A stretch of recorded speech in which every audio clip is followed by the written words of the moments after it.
जो ट्रैफिक होता है, ट्रैफिक जानने के लिए सबसे पहले जैसे किसी वेबसाइट पे हम लोग काम करते हैं, जैसे अभी मुझे एक सवाल पूछा था किसी ने कि ट्रैफिक किस तरीके से हम लोग ला सकते हैं। और जब किसी वेबसाइट पे हम ऑप्टिमाइज करते हैं या बनाते हैं साइट को, उस पर ट्रैफिक लाने के लिए कम से कम 6 महीने का समय लगता है, क्योंकि वेबसाइट को गूगल में डालना पड़ता है। गूगल में डालने के लिए जब वो इंडेक्स हो जाती है साइट, फिर गूगल उसके हिसाब से रिजल्ट डिलीवर करता है। और जब ट्रैफिक आता है, वो ट्रैफिक की कैटेगरी होती है। एक ऑर्गेनिक होता है, ऑर्गेनिक मतलब जो ट्रैफिक गूगल से आया। दूसरा, आपने सोचा कि वो लिंक में उठा के सोशल मीडिया पे डाल दूं, फेसबुक पे, तो वो ट्रैफिक सोशल में आएगा। वो इस सबको ट्रैक करने के लिए एक टूल होता है, उस टूल को बोलते हैं गूगल एनालिटिक्स। तो आपको क्या करना पड़ता है, अपना अकाउंट उस बनाइए गूगल एनालिटिक्स में जाकर, गूगल अकाउंट का ही वो पार्ट है, उसमें कोड डालिए। वो कोड फिर आपको ट्रैक करेगा सारी की सारी चीजें, कि कैसे कोई चीज चल रही है, उसका यूजर बिहेवियर क्या है, कहाँ से लोग आते हैं, किस सोर्स का वो इस्तेमाल कर रहे हैं, मोबाइल फोन से आ रहे हैं, डेस्कटॉप से आ रहे हैं या आईपैड से आ रहे हैं, कैसे आ रहे हैं, सारी चीजें वो बताता है। तो 6 महीने का समय मिनिमम लगना चाहिए। और यदि आप ये फ्रीलांसिंग का कोई काम कर रहे हैं, तो आपको 6 महीने का कम से कम समय बोलना चाहिए। आप सबसे पहले ये जानिए कि डिजिटल मार्केटिंग का कोर्स करने के लिए रैंक करना नहीं है, सबसे पहले इसको बोलेंगे ऑप्टिमाइजेशन, मतलब सर्च इंजन ऑप्टिमाइजेशन आपको करना पड़ेगा इस पे। उसमें आप सबसे पहले देखिए किस कीवर्ड पे आपको रैंक करवाना है। तो रैंक करवाने के लिए फिर आप एसईओ जब आप करेंगे, तो एसईओ में देखेंगे कि किस किस टाइप के कोर्सेज हैं वहां पर। सॉरी, एसईओ में आप देखेंगे किस किस टाइप की गाइडलाइन है। उन गाइडलाइन को बोलेंगे ऑफ पेज और ऑन पेज की गाइडलाइन। ऑफ पेज में सीधा सीधा बैकलिंक्स होते हैं, आप बैकलिंक बनाइए। ऑन पेज में बहुत सारी एक्टिविटी होती है, जिसके इसको हम बोलेंगे कि आप टाइटल उसका चेंज कर दीजिए, उस पे H1 पे चेंज कर दीजिए, आप कंटेंट को किस तरीके से प्ले करेंगे, कीवर्ड उसमें डालिए। और फिर आप देखिए आपका कंपटीशन कौन है, कंपटीशन का भी एक एनालिसिस आपको करना चाहिए। कंपटीशन एनालिसिस करना होगा, बैकलिंक्स बनाइए तो आपकी साइट रैंक कर जाएगी। लेकिन ऐसा मत कर दीजिएगा, कैसे बना सकते हैं? ऐसा मत कीजिएगा कि ऐसा बहुत कॉम्पिटेटिव टॉपिक उठा लें। जैसे कि आपने उठा लिया शूज, तो शूज पे आप 2 साल में भी रैंक नहीं कर पाएंगे। तो सबसे पहले लॉन्ग टेल कीवर्ड पकड़िए जो 3-4 वर्ड्स के हैं, उन कीवर्ड पे काम कीजिए। फिर उसके बाद 3 वर्ड पे आइए, फिर 2 वर्ड पे आइए, तब आप इस पे सक्सेसफुल काम कर पाएंगे, एसईओ में खास तौर से। सर मैं लो कंपटीशन कीवर्ड को टारगेट करता हूँ,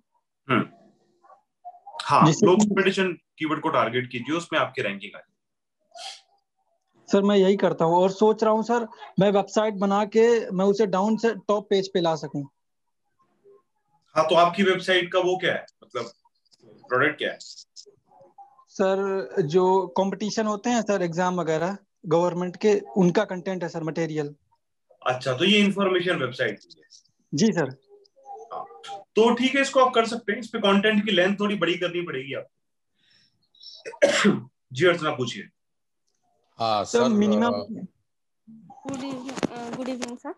जी गुड इवनिंग। सर ये पूछना चाह रहे हैं, जैसे कि हमारा वेबसाइट है और हमने एसईओ स्टार्ट किया, सो एसईओ लाइक मैच्योर होते होते वेबसाइट को कुछ टाइम पीरियड चाहिए होता है, जी एंड क्या पैरामीटर्स होते हैं एग्जैक्टली जिससे कि एसईओ इतना पर्टिकुलर हो कि वो टॉप पे हमारा वेबसाइट शो करे।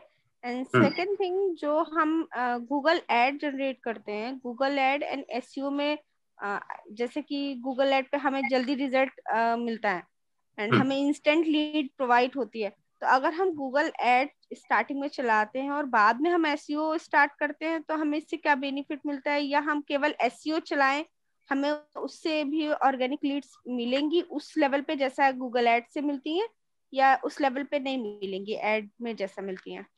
ठीक है, सवाल आपका बहुत अच्छा है। इसमें क्या है कि जो देखिए, गूगल एड्स एक अलग एक्टिविटी है एसईओ के मुकाबले। एसईओ एक ऐसी एक्टिविटी है जो ऑर्गेनिक एक्टिविटी है, जो आपको लॉन्ग टर्म आपको फायदा करती है।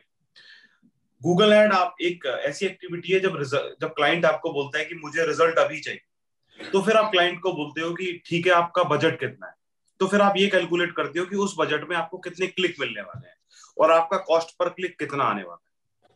तो उससे आप उस एक्टिविटी को गूगल एड की एक्टिविटी से आप जोड़ते हो।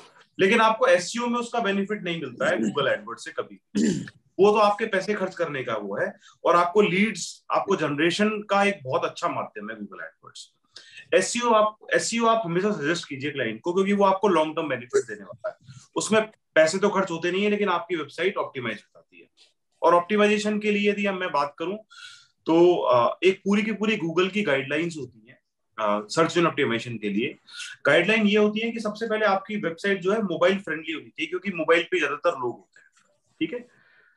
और उसमें भी मोबाइल के अंदर भी आप देखें तो फिर उसमें अलग अलग पैरामीटर्स होते हैं कि कोर वेब वाइटल मेरे बहुत अच्छे होने चाहिए, मतलब कि कंटेंट बहुत अच्छी तरीके से लोड आना चाहिए, यूजर के लिए वो एंगेजिंग कंटेंट होना चाहिए, वो जो पेज है कभी डाउन नहीं होना चाहिए, उस पे कभी खराब बैकलिंक्स नहीं होने चाहिए, वो पेज जो आप कंटेंट लिख रहे हो वो इंडेक्स होना चाहिए गूगल में प्रॉपरली।